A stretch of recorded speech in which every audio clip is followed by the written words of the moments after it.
their anger. All of this playing out against the backdrop of the president's domestic problems, with Monica Lewinsky back on the grand jury stand in Washington. Stay with us. NBC News and MSNBC will have all continuing developments tonight. I'll see you this evening on the news on MSNBC on cable, 9 Eastern, again on CNBC at 10. I'm Brian Williams reporting tonight from New York. Good night.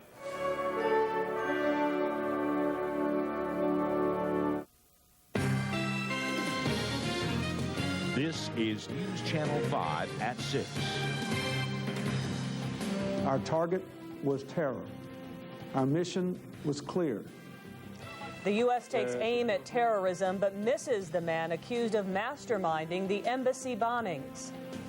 The only motivation driving this action today was our absolute obligation to protect the American people.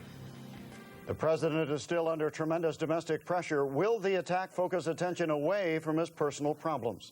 We have team coverage tonight of America striking back.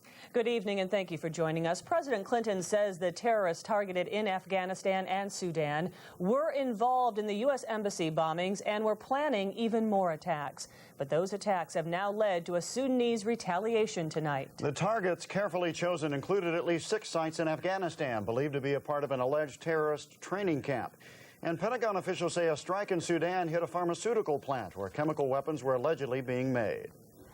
These are the first pictures of that drug factory located in the capital city of Khartoum.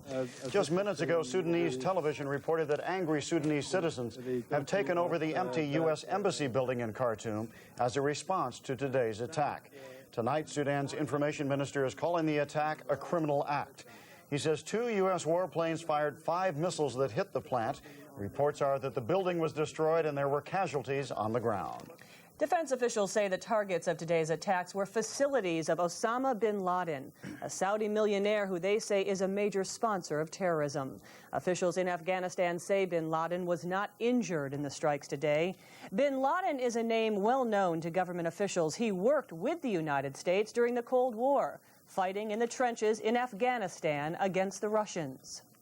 I think he turned during the Gulf War, and obviously you listen to his interview that he gave to the New York Times, the Palestinian issue, our failure to back Arafat up strongly enough.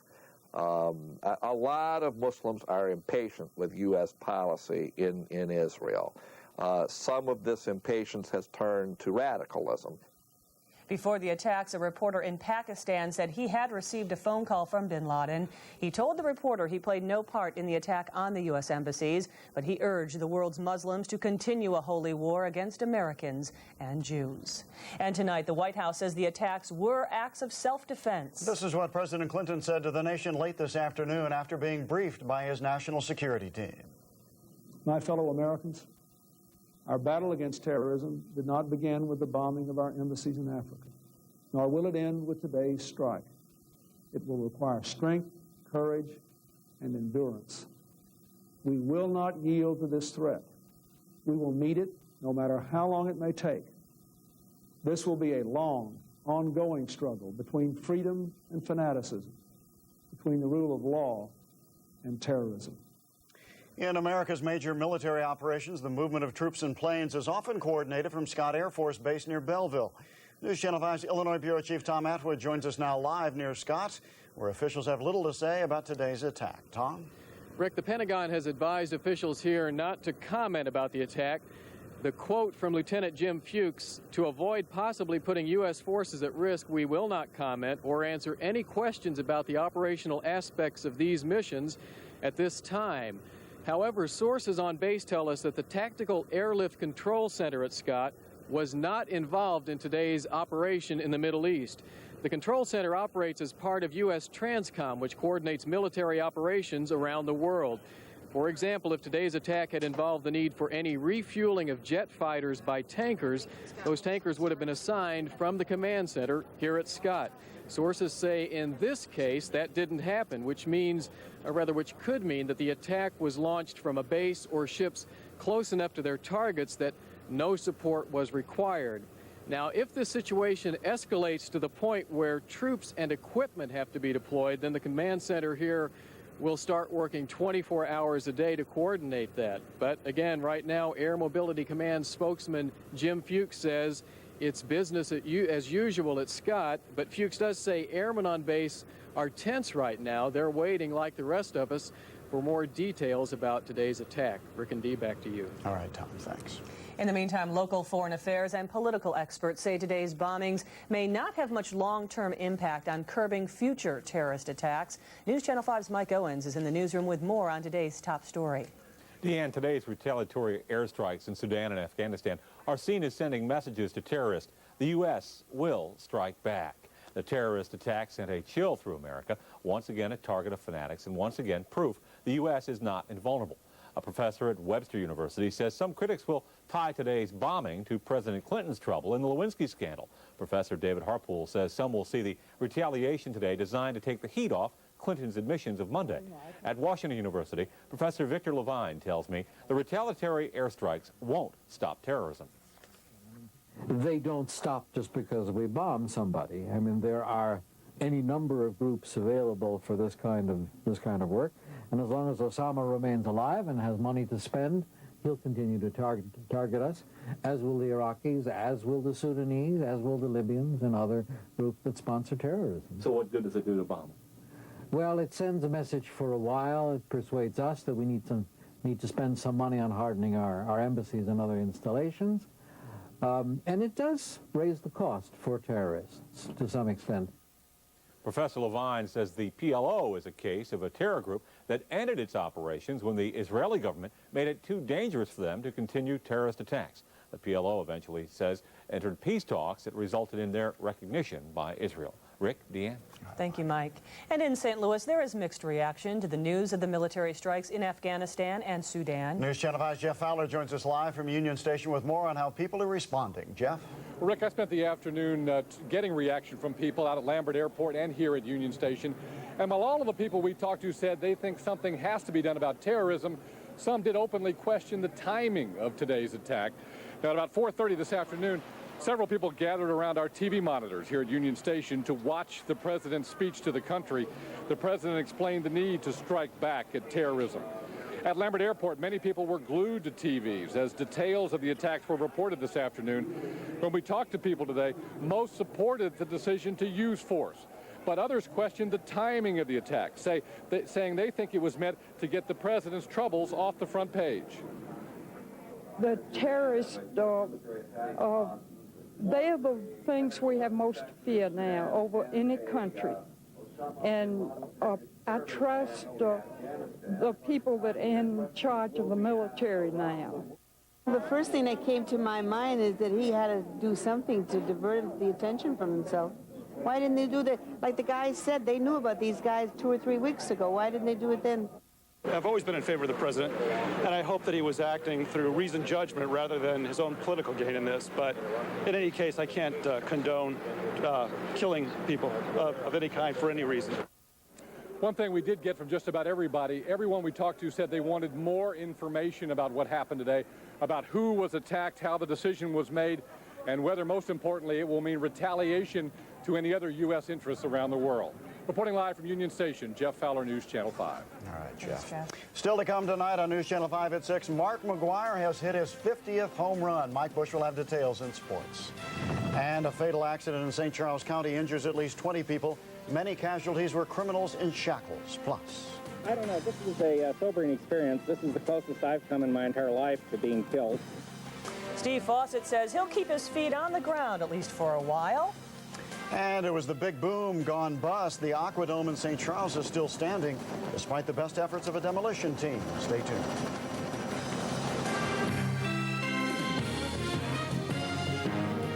This is News Channel 5 at 6 with Deanne Lane, Rick Edlund, John Fuller, and Mike Bush.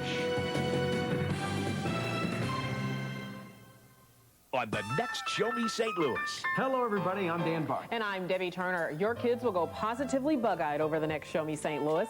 Witness the movie magic behind Disney's newest film, A Bug's Life. This special event includes live shows, interactive games, and fascinating computer animation. And the Festival of the Little Hills is alive with music and over 250 interesting crafts that your kids will learn about. And you can sample a taste of Italy at the window. Don't miss the next Show Me St. Louis at 3 p.m. only on Channel 5. Hey, get a life. President Casino by the Arch, downtown where the action is. Shattering news, St. Louis. At long last, it's coming back. The legendary story, the heart-grabbing music, the international phenomenon, the Phantom of the Opera. The award-winning musical event that has captured the imagination of theatergoers around the world. Now it's your turn to surrender to the music of the night. Begins next Wednesday, August 26th at the Fox Theater. Tickets at the box office or call MetroTix at 314-534-1111. Hi, I'm Dave Sinclair, the South County Lincoln Mercury dealer. In this buyer's market, the magic number is 0.9 on Mystique, Tracer, Villager, and Sable. Plus, the Sable buyers get $750 to take home. Off-lease 95 and 96 town cars from $19,990. And remember, I'll beat any deal in town or you get a free undercoat. That means I'll beat all the ads with thousands off and thousands on and 10 or 12 asterisks at the bottom. Thank you, and here's another address. Avoid the heavy traffic. Take a spin in one of our machines instead. President Casino by the Arch, downtown where the action is.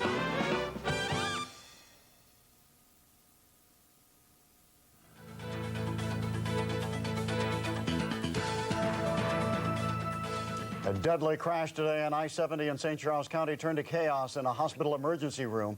A dozen shackled prisoners were injured and 2 people were killed in the accident. News Channel 5 St. Charles Bureau Chief Brian Edwards joins us live from St. Joseph's Health Center in St. Charles with the latest. Brian? Rick, a corrections officer along with a female motorist in a separate car were both killed this morning. Witnesses say an eastbound car crossed the grass median into westbound traffic, creating deadly accident. We see a lot of disasters, we see a lot of accidents, but I've never seen anything quite like this. Dr. David McAllister treated injured prisoners and motorists involved in this 4-car crash on I-70 near the Lake St. Louis exit. When we looked out on the highway, we saw the white van just tumbling side on side. I know it had to roll at least 6 times, if not more. What happened? An eastbound car crossed the grass median into westbound 70 traffic, first hitting the prison transport van, then head-on with another car. A corrections officer was killed when he flew from the van. A 31-year-old woman in a separate car also died. Then the emergency medical technicians arrived to a massive mess and a personal risk with prisoners. We carry sharp objects, scissors, different things from a security standpoint. We had many law enforcement agencies out here that did a great job not only to protect us. At the hospital, prisoners remained connected by shackles, making the medical job even tougher. We have to examine these patients. We have to get some x-rays, IVs started, take blood pressures, and we just can't get at them. Both cutters freed them from shackles, and guards watched those with the greatest propensity to attempt an escape. In the end, most prisoners continued on their way to the Fulton Correctional Facility. And 3 prisoners do remain here at St. Joseph's Health Center in St. Charles under observation right now. The names of the dead right now are not being released. Rick? All right, Brian, thank you. Well, you've heard the saying, they don't make them like they used to, and that was the case in St. Charles County today with a building that wouldn't blow up.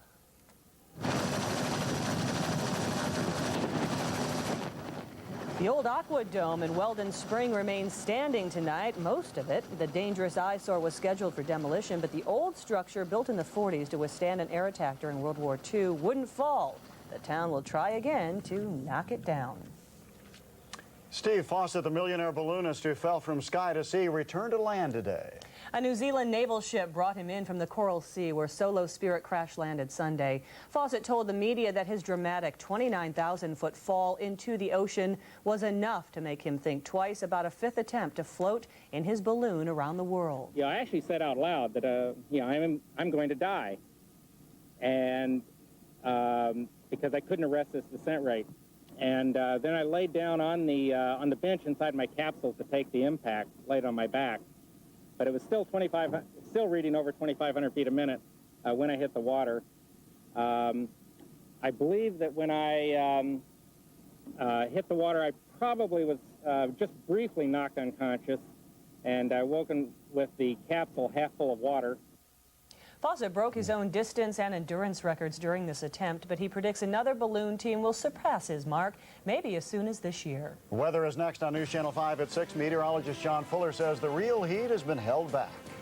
Yes, it's been held back by a stationary front. 90s and 95-degree readings over southwest Missouri. When will we heat up? We'll check it out coming up. And it was hot enough to cause problems for one local school. There was no air conditioning on the first day of class. That story still to come on News Channel 5 at 6. Import-export. 10 o'clock for Mr. Schatz. Yes. Thank you. These are messages? Those are for you. Liz, cancel my 6 o'clock. Sure. Oh, sir, he'll be right with you. If you're going to have casual Fridays. Mr. Rodville. Phil Schatz. Have casual Fridays. If you're going to get a deal, get a deal. Hardee's $1.99 double cheeseburger with crispy curls. A quarter pound of beef, cheese, plus seasoned curly fries. Now $1.99. If you're going to go, go all out. Summer means clearance at your Chrysler and Plymouth dealer. Clearance means low finance rates. Now get 1.9 APR on all Chrysler and Plymouth minivans. Clearance means America's lowest priced minivan, Plymouth Voyager, costs even less. Clearance means big factory authorized cash back. Get $1,500 cash back on Plymouth Grand Voyager and Chrysler Town & Country LXI. Summer means clearance. Clearance means savings at your Chrysler and Plymouth dealer. The Volunteer 5 Organization of the Week is the Matthews Dickey Boys Club. For 40 years, the club has helped thousands of young boys and girls grow into responsible adults through its program of athletics and team activities. Volunteers are needed as mentors, teachers, and coaches, so please call 969-VOL5 until 7 o'clock if you can help. Now through Saturday, it's our end-of-summer sell-a-thon at New York Carpet World. Great end-of-summer savings on thousands of carpets, hundreds of floors. Plus, buy with no money down, no payment, no interest for 1 full year. But hurry, time is running out for sell-a-thon savings on Berber, Saxony, and texture carpets. Wood, laminate, vinyl, and ceramic floors, area rugs too. Plus, no money down, no payments, no interest for 1 full year. The end-of-summer sell-a-thon now through Saturday at New York Carpet World. Don't miss it. There's been a lot of talk recently about the all-wheel drive Subaru Forester. First, Consumer's Digest named it a Best Buy in the SUV category. Then Money Magazine said the same.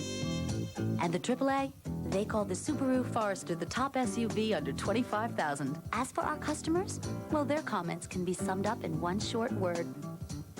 Subaru Forester, sport utility tough, car easy. See your nearest St. Louis area Subaru dealer today.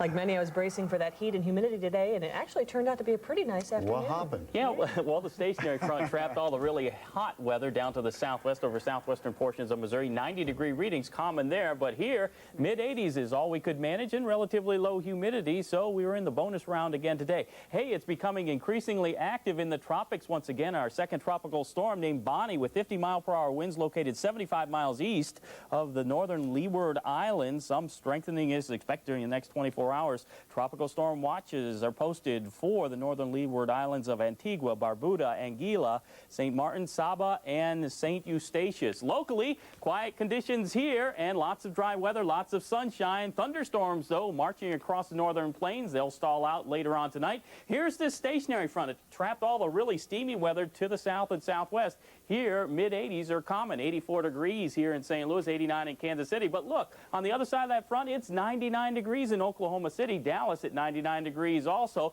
And our humidity lower, too, 46% here. But down where that front is, it's quite humid and steamy, 59% relative humidity there.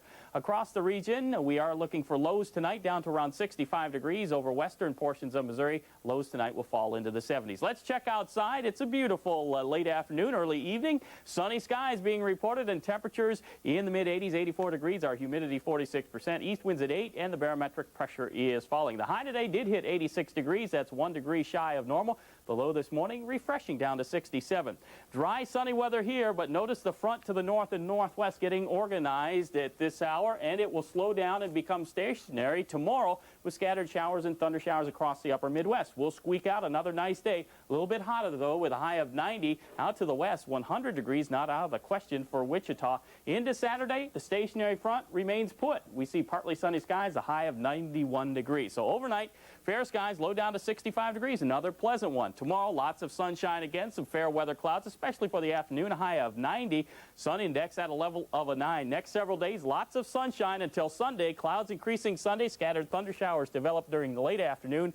Highs near 90, lows near 70. We'll have a 5-day forecast update at 10. All right, thank you, John. And while most students return to classes next week, some students in Illinois are getting an early start. Yeah, the Wolf Branch Elementary School in Swansea, Illinois opened its doors today, but with no air conditioning. The biggest obstacle facing students is the heat.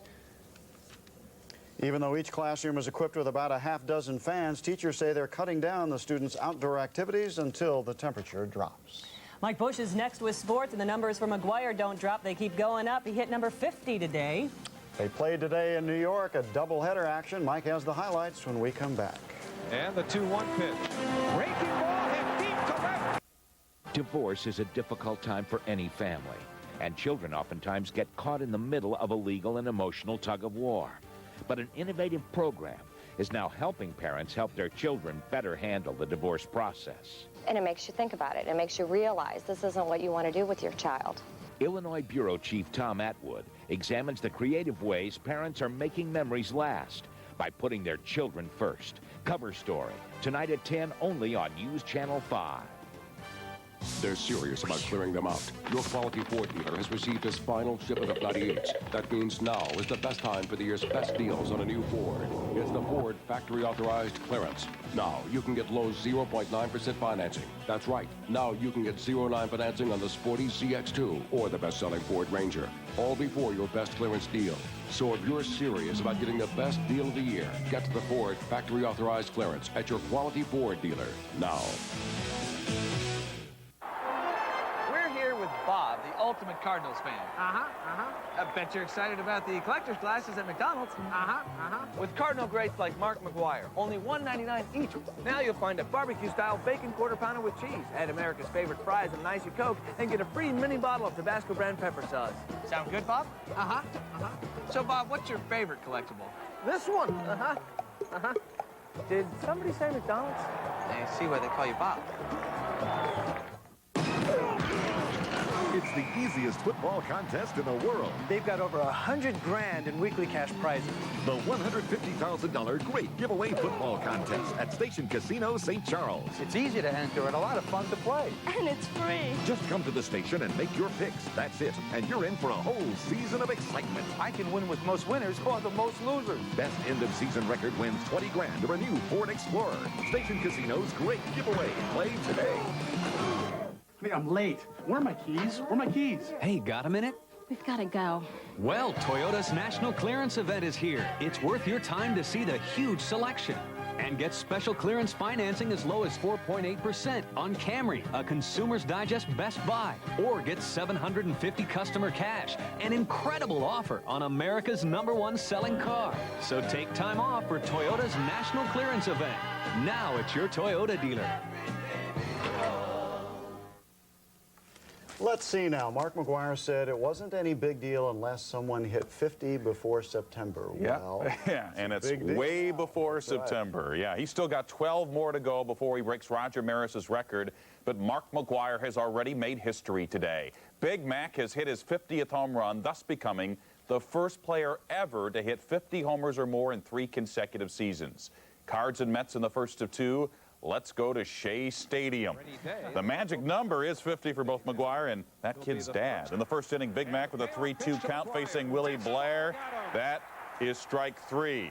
Would it be one of those days? Later, Big Mac ripped one, but Edgardo Alfonso grabbed it. Donovan Osborne pitched great. He had a no-hitter through 5, but then later he gets some more help. It's Big Mac taking this one deep to left field. Going, and gone. That is number 50. And right now in the 9th inning, look at McGuire. He's animated. Right now in the 9th inning, the Cards lead the Mets 2-0. But Big Mac said before the game, despite his achievements, this season has not been a success as far as he's concerned. It's been a disappointing year. I mean, because we were tabbed to probably win the Central. We've had a few injuries, but you can only use injuries for an excuse for so long. Then there's times we've played like a championship team, and then we'll turn around and lose 4 or 5 straight. It's been one of those years that it's been upsetting for everybody. But it's not upsetting to watch Big Mac. We'll have more on Big Mac and the Cardinals tonight at 10. Now, these games against the Cardinals are key for the Mets because they began the day with a 1-game lead over the Cubs in the National League wild card race. And the Cubs are keeping the pressure on. Let's go to Wrigley Field. Sammy Sosa hit his 48th home run yesterday. How would he fare today against the Giants? Not too well. He went 0 for 5 today, striking out 3 times. This time with some help from the first base umpire. The guy with no shirt says, no, he didn't go. And then Barry Bonds goes deep to right field. This after Bill Miller hit a homer. Back-to-back shots for the Giants to give them a 3-2 lead. Career home run number 399 for Bonds. But in the bottom of the 5th with the bases loaded, Glenn Allen Hill pinch hitting for Kevin Tapani. That's a grand slam. Cubs took a 6-3 lead, and they go on to win it. Final was 7-3. Tapani getting his 15th win of the season. The Boston Red Sox are leading the American League wildcard race, trying to stay hot against the Royals. But Baltimore starting to make their move on the Sox. They can't afford this. Former Cardinal Terry Pendleton, a 3-run homer as the Royals beat the Red Sox. Final was 8-2. Just 2 preseason games left for the Rams, beginning with the Dallas Cowboys this Saturday at the Dome. One of the big concerns for this team is the defensive line.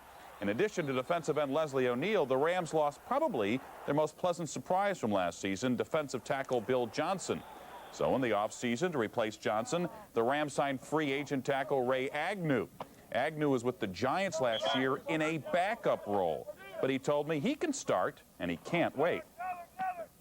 Yeah, I love that, you know. Every man wants to be a starter on the team, you know, and I'm just coming here to help this team win, you know, and do my job, you know, and that's all I'm about. Also from the NFL, the brief and disappointing career of quarterback Heath Schuler could be over tonight. If nothing else, Schuler is almost certainly done for the season. He's expected to have his foot in a cast for 2 months because of a lingering bone and ligament damage.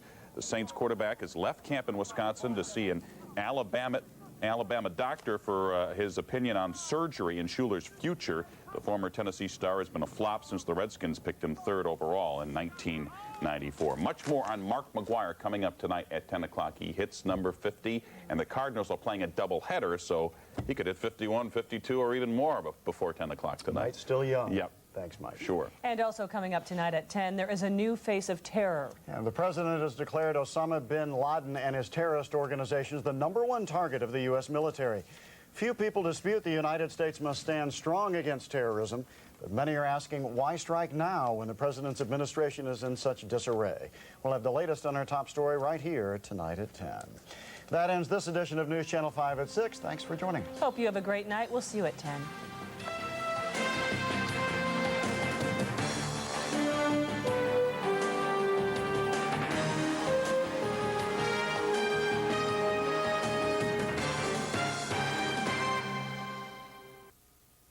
This weekend, you'll find the best used cars in the entire Lou Fuse Auto Network inventory, all at one location. Announcing the return of the Super 700. 700 late model used cars brought together for this special sale at Lindbergh and Olive. Every Lou Fuse certified used car carries a no-charge 100% bumper-to-bumper warranty. What you'd expect from Lou Fuse. Come early for the best selection Friday, Saturday, and Monday only at Lou Fuse, corner of Lindbergh and Olive. First you bought a home, and then you fixed it up. You added a deck, landscaped the yard, got furniture, and of course, appliances. Now your home looks great, but your bills are piling up.